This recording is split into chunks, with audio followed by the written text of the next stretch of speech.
We now migrate to the Emerald Isle, where many folks believe horses are in their blood. No one more so than Shelley Phipps, who along with the team at the Irish Horse Welfare Trust in County Wicklow is devoted to helping the plight of equines whose welfare has fallen by the wayside. To be able to give an animal a better life was really attractive to me.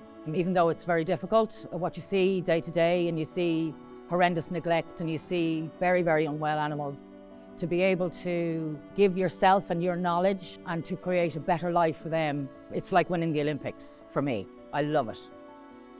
We are Ireland's largest dedicated equine charity to work with the Department of Agriculture and ensure traceability and accountability for all equines, and to continue to rehabilitate and rehome to the best of our ability the equines in our care.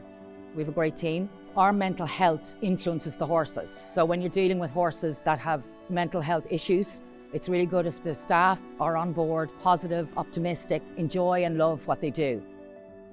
We picked up horses off of mountains. We picked up horses that are in stables that are about the size of half a horse box. Sometimes horses would be in a stable or in a shed somewhere, and the muck, like up to their knees in muck, never been cleaned out, not getting a lot of feeding, in dreadful condition. The transformation here sometimes in horses is unreal. It's an amazing place. You wouldn't believe some of the horses, the way they come and the way they leave then afterwards is magic, absolute magic.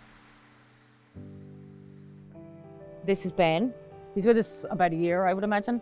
And he was probably one of the worst cases I have ever seen. We didn't think that he would be able to be integrated and have friends in the herd, but it's like he knew that we were trying to do right for him. And he's just a lovely, lovely, kind boy.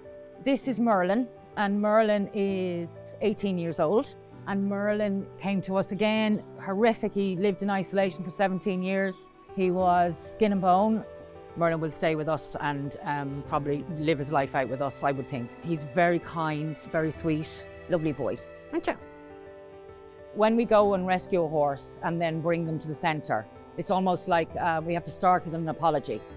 If you know what I mean, we have to say, look, we have to do this to get you better, and we can't obviously speak that, so we have to show it. And we do that in a lot of ways. Some of the other horses make great companions for some of the very traumatized new arrivals, because they've been through our program and they know we're okay, and they get to hang out together and just be horses, and that can make a huge difference to how they will then go ahead and relate to us as people.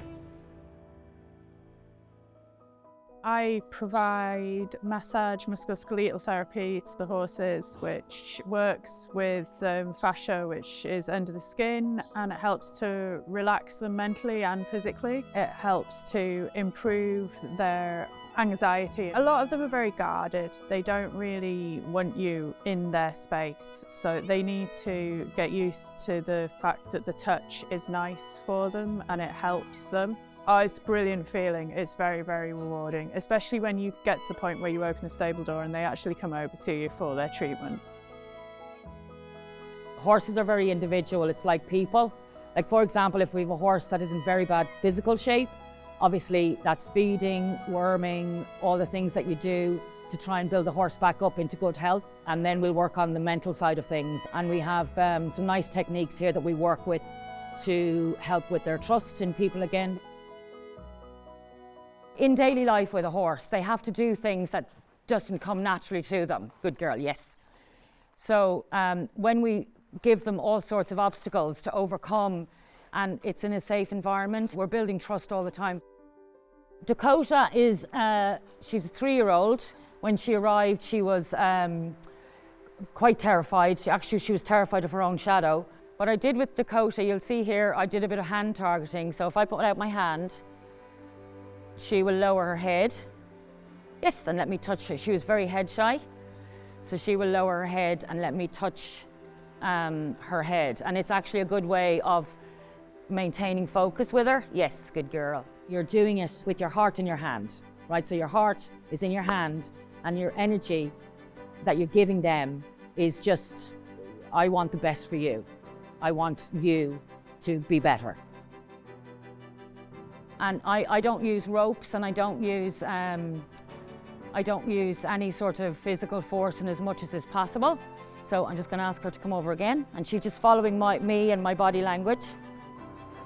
Yes, super, good. Horses don't forget, but they do forgive. And so if we can encourage them and let them see that we have their backs and that they can go forward and trust the people in their lives. It isn't easy to rehome a horse from here, and it shouldn't be. We will do home checks and make sure that the home that the horse is going to is actually suitable for a horse. We will strive to make sure that there is always other equine company. We will also try and pair up the person with a horse that will suit. It averages at about 2 years. So from start to finish, it's quite a long, drawn-out process. There definitely is a special bond because you're the link between hauling them out of the darkness and into the light.